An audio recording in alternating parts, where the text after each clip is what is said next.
पहले भी नारे लगते थे जब टिकैत साहब थे, अल्लाहू अकबर, अल्लाहू अकबर, ये नारे लगते थे, हर हर महादेव और अल्लाहू अकबर के नारे। क्या वो सरकार इस मजबूत उपस्थिति और महापंचायत की इस ताकत, बड़ी मेहनत की थी दिन रात। अब देखिए इस मोहब्बत का तो मैं बहुत गुलाम हो जाता हूँ। मोदी मीडिया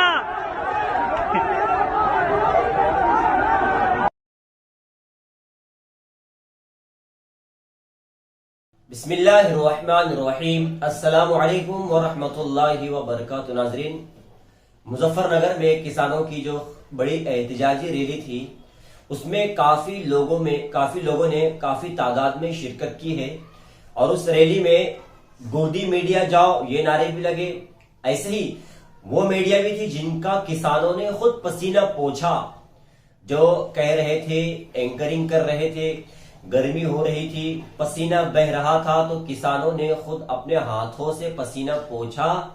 और एक वो भी एंकर और मीडिया के लोग थे जिनको किसानों ने कहा कि गोदी मीडिया यहां से चली जाओ। अब ये दोनों मीडिया कौन है इस पर भी हम बात करेंगे। इससे पहले आपको बता दें कि हमारे चैनल को सब्सक्राइब कर दीजिए, बेल आइकन को दबा दीजिए। नाज़रीन, इस बीच एक बड़ी खबर ये भी है कि तालिबान को लेकर अक़वाम मुत्तहिदा के बदले सुर और उनके लिए हिमायत को जारी रखने का ऐलान किया कि जो हिमायत पहले अफगानिस्तान के साथ थी आगे भी जारी रहेगी। मुल्ला अब्दुल गनी बरादर से अक़वाम मुत्तहिदा की जब मुलाकात हुई तो बैठक में ये बात तय हो गई कि अब तालिबान के साथ हिमायत पूरी रहेगी, पूरा सपोर्ट रहेगा। इसलिए ये उन लोगों के मुंह पर भी एक तमाचा है जो तालिबान को दहशतगर्द और आतंकवाद कहते हैं। अक़वाम मुत्तहिदा उनके साथ हिमायत जारी रखने का ऐलान कर रहा है। नाज़रीन, आपको बता दें कि जब किसानों की रैली थी तो उसमें गोदी मीडिया यहां से जाओ ये नारे भी लगे और ऐसे ही उसमें ये नारे भी लगाए गए, अल्लाहू अकबर और हर हर महादेव। ये दोनों नारे ऐसे हैं जो हमारे मुल्क में नफरत के सौदागर, नफरत के फैलाने वाले जो लोग हैं, ये इस नारे से बड़े तकलीफ में मुब्तला हो जाएंगे, क्योंकि ऐसे नारों की इन लोगों का आदत नहीं है। यहां तो सिर्फ ये है कि किसी मुसलमान को पकड़ो, जय श्री राम के नारे लगवाने के लिए लगाओ, किसी अकेले कमजोर बूढ़े को पकड़ो, वंदे मातरम कहने को लगाओ, किसी इमाम साहब को मस्जिद के पकड़ो, वंदे मातरम कहने को लगाओ। तो ये ऐसी सोच के, ऐसी जहनीयत के जो लोग हमारे मुल्क में है, उनके मुंह पर एक जोरदार तमाचा है कि हमारे मुल्क में हिंदू मुस्लिम एक साथ कैसे हो जाएंगे। और आपको बता दो कि भीड़ से भी राजेश टेकर जो है किसान लीडर, इन्होंने भीड़ से भी ये नारे लगवाने को कहा कि आप भी ये नारा लगवाओ, अल्लाह अकबर के नारे। अब इन्होंने, किसानों ने ये तय किया है कि हम यूपी में बीजेपी सरकार को हराएंगे, खत्म करेंगे। क्यों? इसलिए कि इन लोगों ने हमारे मुल्क में हिंदू मुस्लिम करके, फसादात करके, खुद हमारा इन्होंने इस्तेमाल किया, हिंदू मुस्लिम को लड़वाया और मुल्क का सत्यानाश कर दिया। और अब हम चाहते हैं कि ऐसे नापाक लोगों के हाथों से हमारा मुल्क निकल जाए। उन्होंने कहा कि इंतखाबी रियासतों में वोट की चोट लगाएंगे, फसादात करा के बीजेपी ने धोखा दिया। अब हम मुत्तहिदे किसान लीडरों ने इंतखाबी हिकमत अमली बताई। राकेश टिकैत ने किसानों के स्टेज से अल्लाहू अकबर और हर हर महादेव के नारे भी लगवाए। तो राजेश टिकैत की एक बड़ी सोच है कि हमारे मुल्क में हिंदू मुस्लिम का इत्तेहाद पैदा होना चाहिए। और आपको बता दूं कि एक एंकर है, चित्रा नाम उसका है, शायद वो आज तक टीवी की रिपोर्टर है।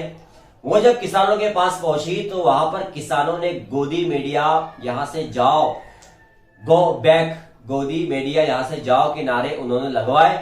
और वो बेचारी रिपोर्टर हाथ में अपना माइक लेते वहां से निकल गई। ये वीडियो आप देख सकते हैं। ऐसे ही उन्होंने एक अजीत अंजुम, एक बड़े पत्रकार है, वो स्टेज पर खड़े थे, रिपोर्टिंग कर रहे थे और फिर उनके चेहरे पर पसीना आ गया तो उन्होंने रुमाल निकाल के अपने चेहरे को ऐसा पोंछने की कोशिश की। तो एक किसान आए और उन्होंने अपना रुमाल से उस अजीत अंजुम, उस रिपोर्टर के चेहरे को पोंछा और कहा कि आप एक सच्चे, अच्छे और हक बोलने वाले पत्रकार हैं, इसलिए हमारा हक बनता है कि हम आपकी सेवा करें, क्योंकि आप इस मुल्क को बचाने की फिक्र में, आप हिंदू मुस्लिम को इत्तेहाद चाहते हैं, नफरतें खत्म करना चाहते हैं, ये जो बीजेपी, आरएसएस और बजरंग दल की जो सोच है, आप इसको खत्म करना चाहते हैं, और जब ये सोच खत्म होगी तभी हमारा मुल्क तरक्की करेगा। तो ऐसे रिपोर्टर जो है, ऐसे एंकर है, उनकी इज्जत भी की जाती है। और जो सिर्फ गोदी मीडिया है, हुकूमत की गोद में जाकर बैठी हुई है, दल्लाली कर रही है, सत्ता के नशे में झूठ, धोखा, फरेब, चुगली, गीबत और न जाने एक धर्म के लोगों को निशाना बनाना, किसानों को निशाना बनाना, दलितों को निशाना बनाना, कमजोरों पर जुल्म और उनके खिलाफ रिपोर्टिंग करके अपनी आवाज को उठाना, दबाना, ये सारी चीजें वो है जो हमारे मुल्क में झगड़ा, फितना, फसाद पैदा कर रही है। और किसानों का इस बड़ी रैली में उन्होंने ये कहा कि अब हम ऐसा होने नहीं देंगे। उन्होंने कहा कि हम यहाँ पर यूपी के हर गांव में, हर जिले में, पंचायत में इलेक्शन लड़ेंगे और यहाँ पे जो बीजेपी की सरकार है, हम इसको खत्म करने की पूरी कोशिश करेंगे। लोगों को समझाएंगे कि बीजेपी क्या है, बीजेपी चाहती क्या है, आरएसएस का मिशन क्या है। उन्होंने अपने इस रैली को मिशन यूपी नाम दिया। क्या हमारा जो मिशन है वो यूपी मिशन है और इस यूपी से बीजेपी की सरकार को खत्म करना है। तो ये किसानों ने एक अच्छा बड़ा कदम उठाया है और उन्होंने कहा कि किसानों की जो तहरीक है, इनका जो आंदोलन है, फीका नहीं पड़ा, ये अभी जोर पकड़ेगा। और उन्होंने ऐसे कहा कि 27 सितंबर को भारत बंद का हम लोगों ने ऐलान किया है और उन्होंने कहा कि जब तक हमारी मांगे पूरी नहीं होती, हम इसी तरीके से एहतजाज करते रहेंगे। और उनकी मांग क्या है कि फसलों पर एमएसपी की गारंटी चाहिए। जो फसलें जो है, अनाज जो गल्ला जो आता है, उस पर उनको एमएसपी की गारंटी चाहिए, जो मोदी सरकार ने खत्म कर दी है। और जिस तरीके से किसानों को खुद अपने अनाज पर अपने रेट और उसको किस तरीके से बेचे जाए, कैसे उसको बाजार में फरोख्त किया जाए, खुद किसानों का हक नहीं है।